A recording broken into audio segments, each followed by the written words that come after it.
사도 바울은 우리 신앙의 모습을 우리가 날마다 하나님 앞에 믿음으로 서는 것이다 라고 말씀했습니다.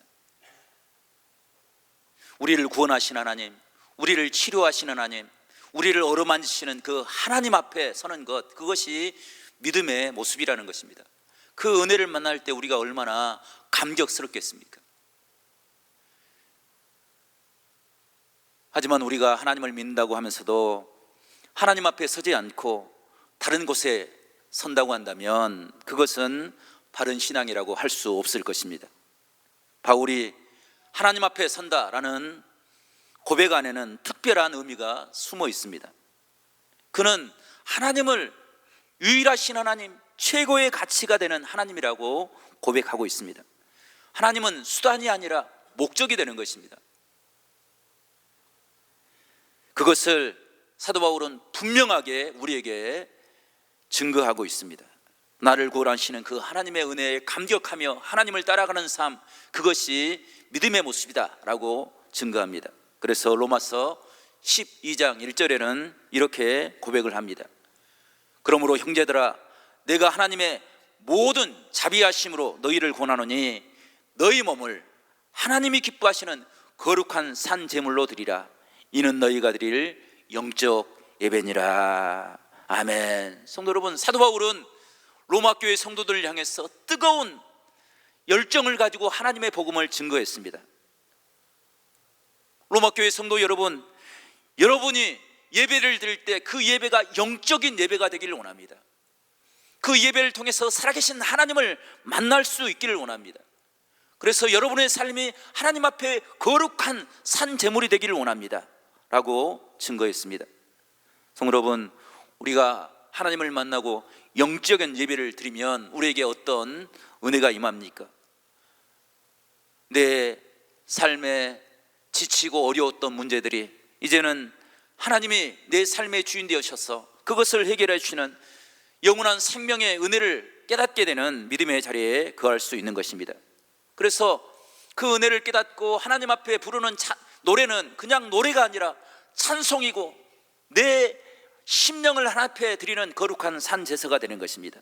주님 앞에 드리는 기도는 사람들에게 귀에 듣기에 좋은 그런 소리가 아니라 하나님의 능력을 간절하게 소망하는 하나님을 향한 간절함이 그 안에 들어있는 것입니다. 그 찬양과 기도를 통해서 우리의 삶이 변화되는 것, 그것이 신앙의 모습이다 라고 우리에게 말씀해 주고 있는 것입니다. 오늘 이 예배를 통해서 그런 회복의 은혜가 우리 가운데 있기를 간절히 소망합니다. 그런 마음을 담아서 우리 옆에 분들과 함께 이렇게 믿음의 인사를 나누겠습니다. 하나님을 만나는 믿음의 삶을 삽시다. 지금이 기회입니다. 아멘. 성도 여러분, 오늘 이 예배를 통해서 우리를 감격하게 하시고 변화시키는 하나님을 만남으로 우리의 삶이 날마다 하나님의 보호하심과 인도하심을 따라서 하나님의 영광을 보는 복된 삶을 살아가는 우리 모두가 될 수 있기를 간절히 바랍니다. 사도 바울은 그 은혜의 하나님을 만나기 전에 너무나도 형식적이고 메말라 있는 신앙의 삶을 살았습니다. 그의 삶은 생명을 살리는 삶, 남을 위로하는 삶을 살기를 원했지만 실상 그의 삶은 철저하게 메말라버린 그런 삶의 모습을 보이고 있었습니다. 그 삶의 모습이, 그의 그러한 신앙의 모습이 깨어지는 경험을 하게 됩니다. 예수 그리스도께서 바울을 찾아와 그의 이름을 불러주실 때 지금까지 살아왔던 그 신앙의 의미가 철저하게 깨어지고 하나님을 만나는 그런 축복의 은혜를 발견하게 됩니다. 그것이 그리스도의 십자가의 사랑을 통해서 이루어졌습니다. 하나님보다 세상을 사랑했던, 나의 목적을 위해서, 나의 영광을 위해서, 나의 자랑거리를 위해서 사랑했던 그의 삶이 깨어지고 이제는 오직 예수님만을 자랑하고 예수님만을 의지하며 살겠다 결심하게 된 것입니다. 그 은혜를 깨닫는 사람들은 이런 고백을 합니다. 예수님, 예수님 한 분만으로 나는 충분합니다. 주님보다 더 귀한 것은 없습니다. 나는 무엇과도 주님을 바꾸지 않겠습니다 라고 고백하며 살아왔습니다. 카자흐스탄에 선교사함으로 나가서 사역을 하셨던 한재성 선교사님이 선교지에서 만나지 말아야 될 불행한 일을 겪고 말았습니다. 2008년 오래된 일이 아닙니다. 그 가정에 강도가 들었습니다. 복음을 위해서 자신의 모든 것을 헌신하며 살겠다, 그 나라에 가서 충성을 했던 그 가정에 강도가 들어와서 사랑하는 아내 김진희 선교사님이 죽음을 당하게 됩니다. 얼마나 고통스러웠겠습니까? 아내의 장례를 마치고 모든 것을 정리한 후에 이제 얼마 정도 선교를 위해서 휴식의 시간을 갖기를 원했지만 한 선교사님은 다시 카자흐스탄으로 돌아가기를 준비했습니다. 그가 한국을 떠나가기 전에 아내의 무덤 앞에서 눈물을 흘리며 불렀던 찬양이 이런 찬양입니다. 나 무엇과도 주님을 바꾸지 않으리, 다른 어떤 은혜 구하지 않으리, 오직 주님만이 내 삶의 도움이시니 주의 얼굴 보기 원합니다. 주님 사랑해요.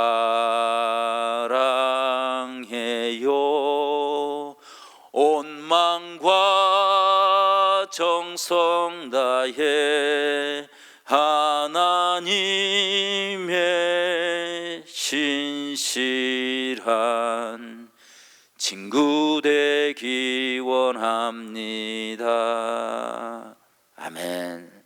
선교사님은 황무한 땅, 어둠에 사로잡혀 있는 그 땅에서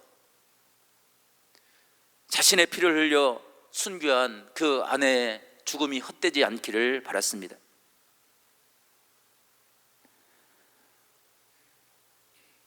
많은 사람들은 그의 찬양과 그의 행동을 이해할 수가 없었습니다. 아내를 잃어버리고 사랑하는 가족이 끼어졌는데 다시 그곳으로 간다는 것을 도저히 이해할 수 없었습니다. 하지만 그 선교사님에게는 하나님이 삶의 목적이 되었습니다. 하나님이 그 가정의 주인 되심을 깨달았습니다. 그 아픔과 상처를 다시 딛고 일어나서 하나님의 사명으로 나갈 수 있었습니다. 성도 여러분, 이러한 삶을 살아갈 수 있는 힘이 어디서 오는 것입니까? 그것은 하나님만이 우리의 구주가 되심을 고백하는 고백이 있었기 때문인 줄로 믿습니다. 우리에게도 이 세상을 살아갈 때 오직 하나님의 은혜로 우리의 심령이 가득 채워져서 세상에 어떤 일을 만나든지 간에 믿음을 떠나지 아니하고 오직 하나님만을 붙잡고 살아가는 복된 은혜가 우리 가운데 있기를 간절히 소망합니다.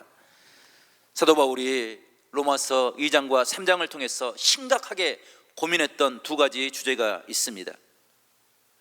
2장에서는 심판하신 하나님에 대한 소개였습니다.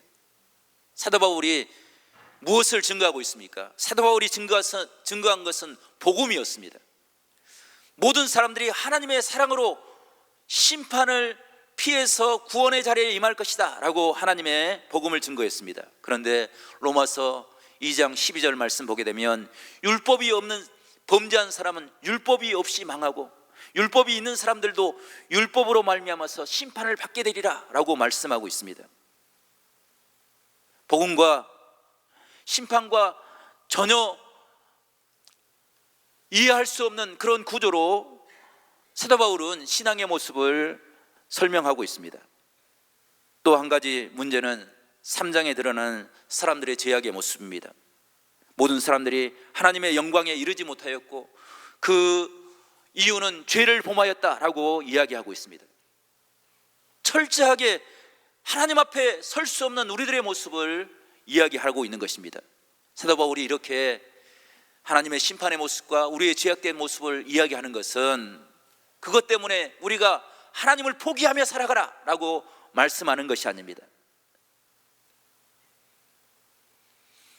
이렇게 증거하는 이유는 우리에게 구원의 조건이 없다는 것입니다. 오직 하나님만을 바라보는 것, 그것이 참된 구원의 은혜인 것을 증거하기 위해서 우리에게 그 사실을 이야기해 주고 있습니다. 그래서 사도 바울은 오늘 읽었던 로마서 4장을 통해서 우리가 날마다 하나님 앞에 서야 된다라고 증거하고 있는 것입니다. 성도 여러분, 우리가 믿음으로 하나님 앞에 날마다 서야 되는 이유가 무엇입니까? 그것을 우리가 함께 나누며 은혜 받기를 원하는데, 첫 번째로 우리가 하나님 아버지 하나님께 날마다 서야 되는 이유는 절대적으로 하나님의 도움이 필요하기 때문입니다. 사도 바울이 그토록 열망했던, 그토록 자신의 생명을 바쳐서 증거하려고 했던 복음의 은혜, 구원의 은혜가 무엇입니까? 그것은 우리에게 그 구원의 이유가 없다는 것입니다. 오직 하나님께만 있다라는 사실을 증거합니다. 그래서 오늘 1절 말씀은 그런즉이라는 접속사로 시작합니다. 이 접속사는 3장의 내용을 우리에게 이야기하고 있는데, 특별히 3장 23절 말씀 보게 되면 모든 사람들이 죄를 범하였다, 그래서 하나님의 영광에 이르지 못하게 되었다라고 이야기합니다. 그것으로 끝나버렸다고 한다면 우리는 하나님 앞에 설 수 없을 것입니다. 그런데 25절 말씀 보게 되면 하나님께서 한 가지 길을 열어주십니다. 그것이 바로 예수님께서 우리의 화목제물이 되게 하셨다라고 이야기합니다. 화목제물이라는 것은 하나님과 우리와의 관계를 화목하게, 죄로 막혔던 담을 여시고 구원의 은혜를 베푸시는 하나님의 놀라우신 은혜를 이야기하고 있는 것입니다. 사도 바울은 그 구원의 은혜가 예수님의 십자가 안에 있음을 이야기하고 있습니다. 세상에 많은 종교가 있습니다. 그 많은 종교들은 스스로 구원을 이야기합니다. 기독교와 다른 종교에 큰 차이점이 있는데, 다른 종교에서는 그 구원의 의미를 사람들의 행위와 사람들의 공적에서 찾으려고 합니다. 하지만 우리 믿음의 신앙은 하나님께로부터 오는 은혜로 우리의 구원의 이유를 찾으려고 하는 것입니다. 언제가 한번 제가 말씀을 드린 것 같은데, 울산대 법철학과 교수인 이정훈 교수가 있습니다. 이분은 어려서부터 불교 가정에서 태어났습니다. 철저한 불교 신자였습니다.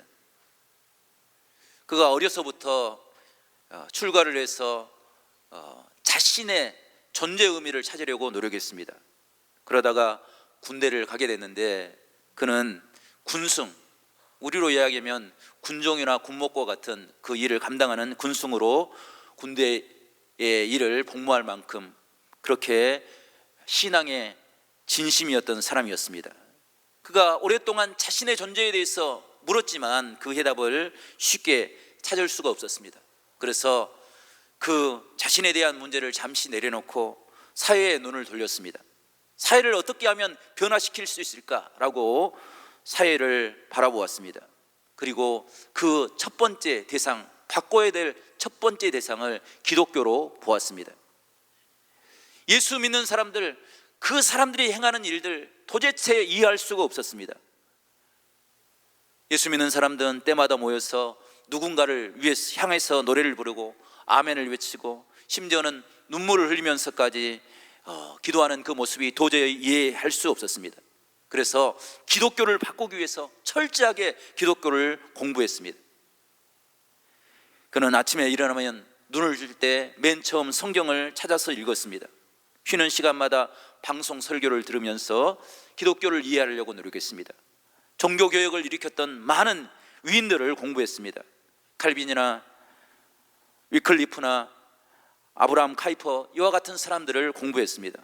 한국 교회사가 어떻게 이루어졌는지 그것을 공부했습니다. 그리고 교회를 공격하기 시작했습니다. 그가 한 일이 미션 스쿨에서 기독교 학교에서 성경을 가르치지 못하게 했고, 수업을 시작하기 전에 기도했던 그 기도를 막아섰습니다. 법으로 그것을 금지시켰습니다. 그런 삶을 살아오다가 어느 날 그가 방송에서 목사님의 설교를 듣게 됐는데 그 설교의 주제가 죄인이었습니다. 그는 법을 공부했던 사람입니다. 그래서 죄인이라는 말을 들을 때 그 말이 그의 뇌리에 꽂혔습니다.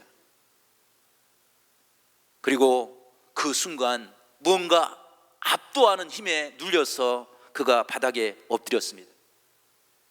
그리고 이제는 죽는구나 라는 생각이 들 때 그의 온몸의 세포가 그 공포를 느끼게 되었습니다. 그 순간에 주님께서 그를 찾아오셨습니다. 마치 전기에 감염된 것처럼 몸을 움직일 수가 없는 그런 경험을 했습니다. 그리고 그의 삶이 변화되었습니다. 핍박하고 비난했던, 바꾸려고 했던 주님을 만나고 그는 그 예수 그리스도의 구원을 증거하는 그런 복음의 사람이 되었던 것입니다. 성도 여러분, 만남이 있으면 변화의 역사가 시작될 수 있습니다. 우리가 주의 성전에서 우리와 함께 하신 하나님, 우리를 불쌍히 여기시는 그 은혜의 하나님을 만남으로 우리의 삶이, 우리의 생각이 변화되고 주님과 동행하는 복된 삶을 살아가는 우리 모두가 될 수 있기를 간절히 바랍니다. 성경을, 오늘 말씀을 보게 되면 그런 변화의 역사를 경험했던 한 사람을 우리에게 소개하고 있는데 그가 바로 아브라함입니다. 아브라함이 어떤 사람입니까? 아브라함은 믿음의 조상입니다.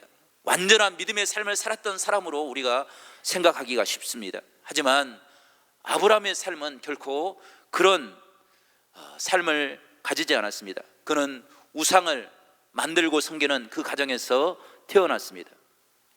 인간적으로 보게 되면 너무나도 연약한 모습을 가지고 있었습니다. 그는 하나님께서 약속하신 그 약속을 믿고 끝까지 기다리지 못했습니다. 그 아내 사라를 통해서 하나님께서 아들을 허락하여 주실 것이다 말씀하여 주시고 약속하여 주셨지만 그는 사라의 여종 하갈을 통해서 이스마엘을 얻었습니다. 그 이스마엘은 당시에 그 가정에 갈등과 풍파를 일으키는 빌미를 만들었습니다. 뿐만 아니라 그 후에 이스라엘 민족과 날마다 갈등을 일으키고 전쟁을 일으키는 아람 민족의 조상이 되었던 것입니다. 아브라함이 이렇게 실수하고 부끄러운 모습을 보였지만 하나님께서는 아브라함을 정죄하지 않았습니다. 하나님께서는 아브라함의 마음속에 늘 찾아가 주셔서 그에게 용기를 허락하여 주십니다.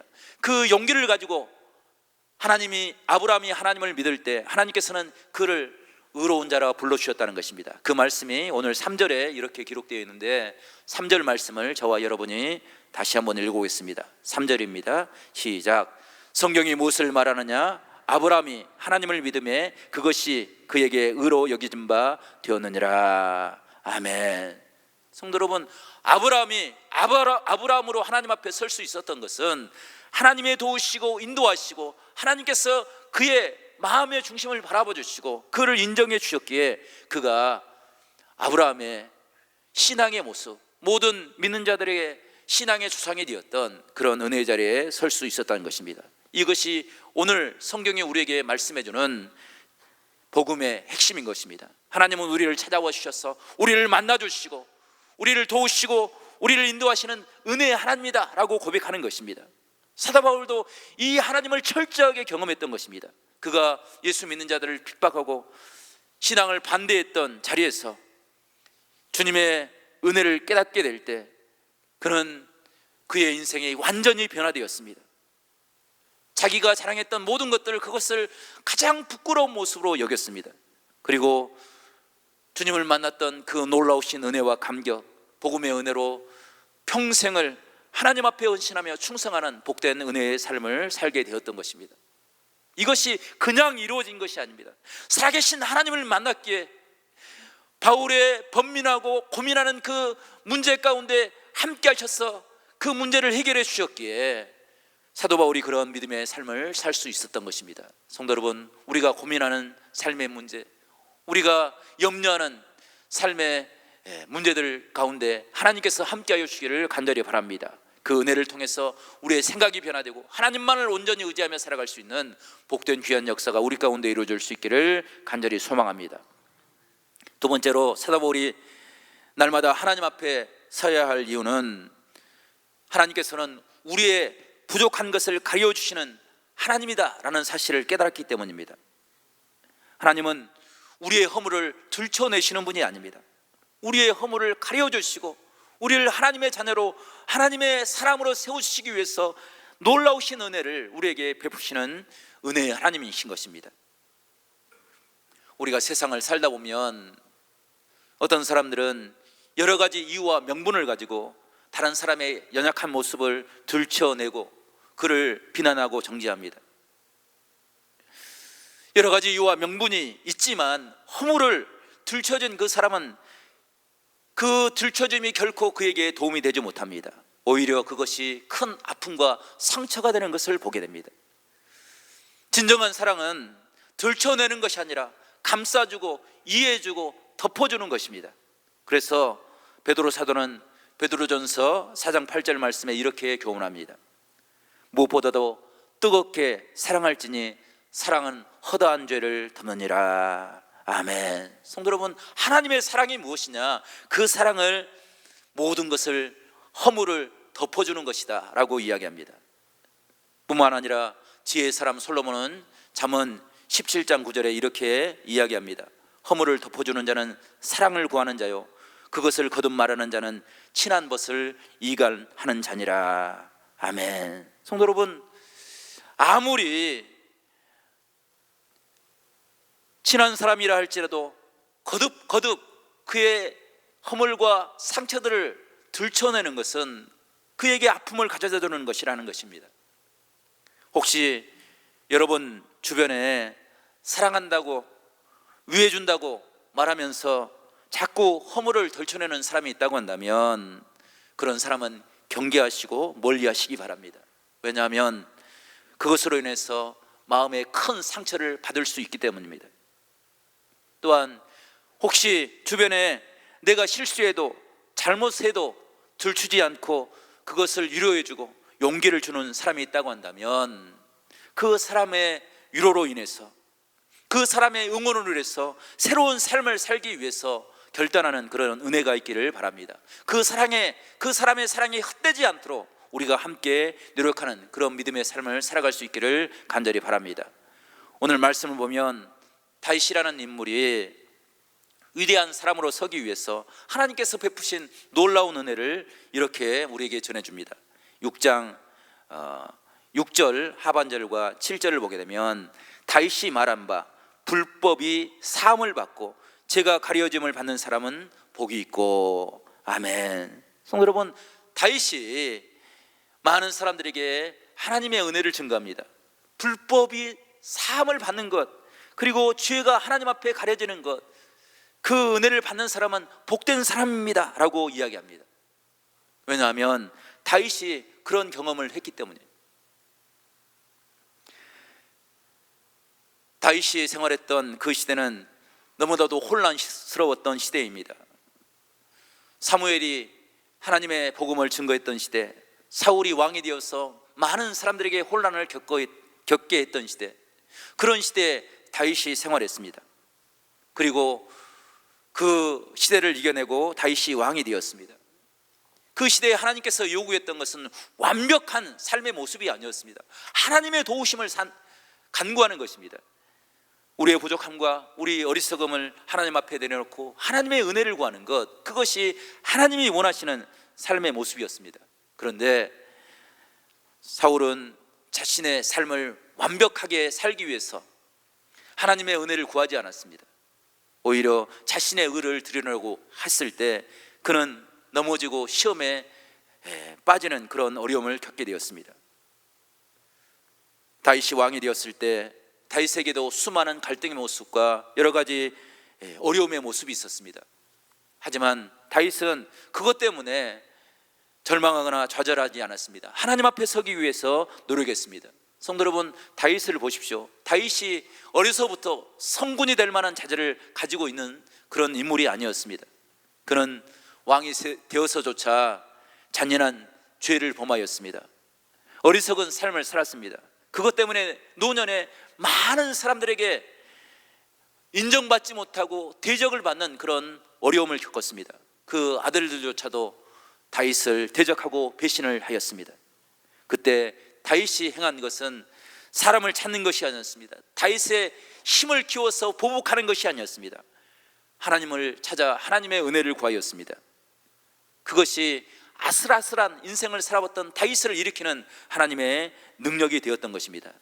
성도 여러분, 우리에게도 삶에 여러 가지 문제가 있을 때 다윗이 만났던 하나님을 구하는 귀한 신앙의 은혜가 우리 가운데 이루어질 수 있기를 간절히 바랍니다. 그 은혜로 우리의 삶의 모습들이 해결받고 복음의 은혜로 우리가 다시 한번 새로워질 수 있는 그런 믿음의 은혜를 우리 모두가 회복할 수 있기를 간절히 바랍니다. 우리가 하나님의 은혜 앞으로 나와야 할 이유가 무엇입니까? 그 이유를 신학적인 배경에서 찾아보면 인간의 전적인 타락에서 찾아볼 수 있습니다. 우리는 하나님 앞에 스스로 나갈 수 없다는 것입니다. 하나님의 은혜가 문을 열어줄 때, 하나님께서 은혜를 깨닫게 할 때, 하나님을 만나게 되는 은혜를 경험하게 될 때 우리가 하나님 앞에 설 수 있음을 이야기해주고 있는 것입니다. 그 은혜를 깨닫는 사람들은 오직 하나님만을 바라보며 살아갑니다. 이 오직이라는 말은 그냥 붙는 단어가 아닙니다. 절대적인 확신과 결단이 있을 때 붙는 단어입니다. 성도 여러분, 우리의 믿음이 오직 하나님만을 찬양하는 삶이 될 수 있기를 간절히 바랍니다. 오직 하나님만을 신뢰하며 하나님만을 의지하는 삶이 될 수 있기를 간절히 축복합니다. 하나님을 소망하며 살아갈 때 우리가 하나님께서 허락하시는 구원의 은혜를 깨닫고 주님과 동행하며 하나님의 영광을 찬양하며 살아가는 아름다운 신앙의 삶이 우리 가운데 이루어질 수 있기를 간절히 축복합니다.